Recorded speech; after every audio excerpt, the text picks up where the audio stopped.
Hello and welcome to another edition of Remy's Rave of the Day. I'm your host, Remy, or better known as Remington Affrey, the youth minister at the Meadows Church of Christ, right here in Beaumont in the great state of Texas. The word that we're going to rave about today is the word word. But I don't mean that by words just being said in the Bible, or maybe the word statement. That's actually the word. But when I talk about the idea of raving about the word, there is one author, New Testament author, that is famous for saying word with a capital W. And that author's name is John. John says it in John chapter 1. He says it in First John chapter 1. And he's going to say it in Revelation 19, verse 13. But as Bible students, we dive deeper. Out of those places, where does the word with the capital W occur the most in a chapter with few verses in it? And what pops up is First John chapter 1. In First John chapter 1, 12 verses are written out there, and John records word one time. One time in First John chapter 1, at the very beginning of his letter, he starts out by saying what we have heard from the beginning, what we have seen, what we have looked at, what we have touched. And then he says, concerning the word, you see it right there, the word of life. And then he goes down in verse number 3 as he's continuing his thought, not trying to skip over verse 2. Verse 2 says something very important, but verse 3 is what I really want to get at. Because he then says, what we have seen, and then what we have heard, we proclaim to you. And then you notice how he says, so that you will have fellowship with us. Here's why he's starting right off the bat saying Jesus, grabbing from John chapter 1, where he says, in the beginning was the Word was with God, and the Word was God. Then you go down to verse 14 of John chapter 1, and the Word became flesh. And then he mentions right here in First John chapter 1, the Word of life. He started off right off the bat saying, Jesus became a human. God became a human. He sent his son in human form.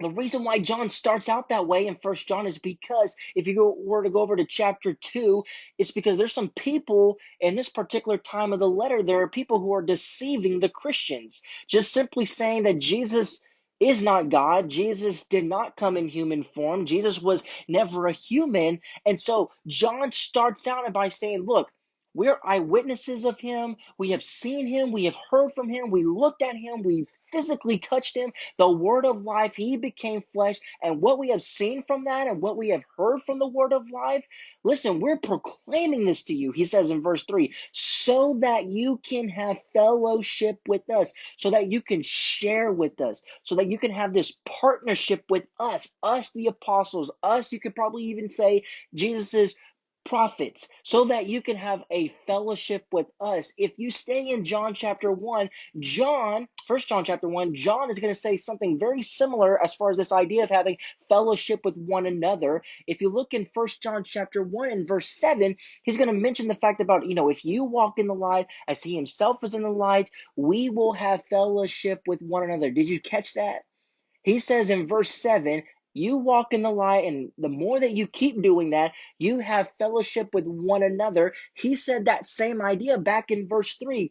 The things that I'm proclaiming to you about the word of life, him becoming flesh, him becoming a human, I'm telling this to you so that you can have fellowship with us. There's something about Jesus, the word that we're raving about. There's something about Jesus, the word of life becoming flesh, that has an effect on how Christians, have fellowship with one another. Without Jesus becoming a human, there is no way, John says, that we can have fellowship with one another. And yes, coupling that with what he says in verse 7 of First John chapter 1, walking in the light as he himself in the light. I think that's pretty interesting. Jesus becoming a human is so important, John says. The word becoming flesh is so important, not just so that we can see his glory. Glory is the only begotten from the Father, full of grace and truth. That's John chapter 1, verse 14. But it's so that we can have fellowship with one another, so that we have a partnership. We can have a sharing together in this life. But then He goes down to verse number 4 of First John chapter 1. In verse 4, he says one of the purpose statements to this letter. Now, a purpose statement is this for those who are trying to maybe deepen their Bible study or they just need a reminder of this. A purpose statement in the New Testament books is something that's saying this is why the author is writing what he's writing. There are many purpose statements in New Testament books. For instance, you can look in John chapter 20, 30, and 31. You can look in 1 Timothy chapter 3, 14, and 15. Well, First John has 4 purpose statements to this letter. John says, here's why I'm writing this to you. And one of the ways or one of the reasons why I'm writing to you, John says, chapter 1, verse 4, is so that our joy may be complete, so that we can have the most highest of joy, so that we can be glad. You really think about that and what we're raving about, what we're discussing.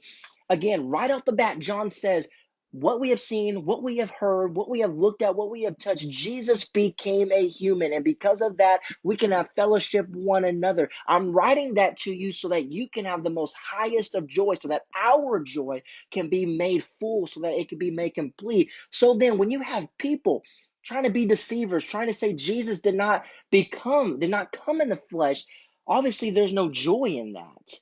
Maybe they're mad. They're unhappy. They're not glad that this kind of deception is going around, which again causes John to write this epistle and defend the humanity of Jesus.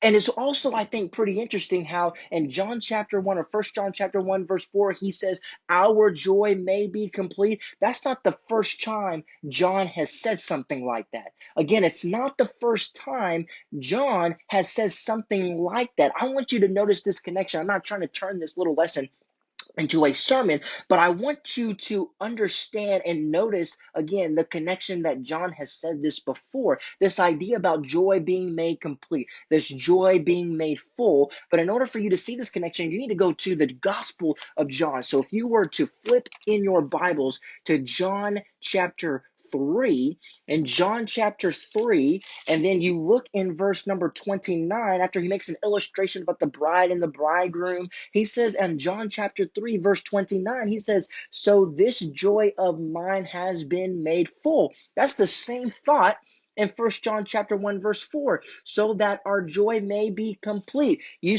go back to the Gospel of John and you flip over to John chapter 15, John 15, verse 11, he says the exact same thing. These things I've spoken to you so that my joy may be in you and that your joy may be full. You go to chapter 16 and verse 24, until now you have asked for nothing in my name.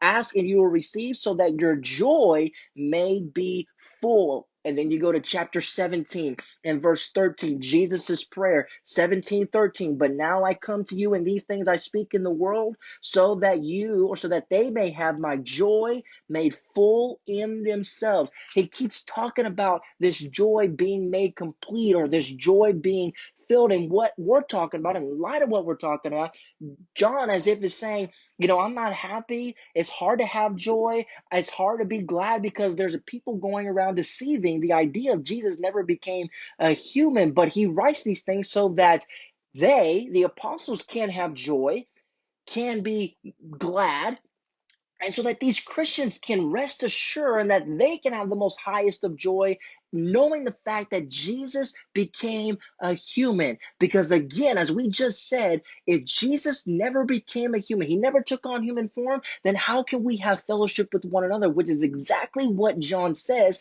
in 1 John chapter 1, verse 3 and 1 John chapter 1, verse 7. This is why we're raving about this. It's because the word with a capital W is so significant, especially in 1 John chapter 1. In just 12 verses, he only mentions it one time, but there's again other places that John is famous for writing the word with a capital W, going back to John chapter 1, 1 through 3, John chapter 1, verse 14, and even Revelation chapter 19, verse 13. Jesus is the Word, not with a little w, but with a capital W, and that's significant.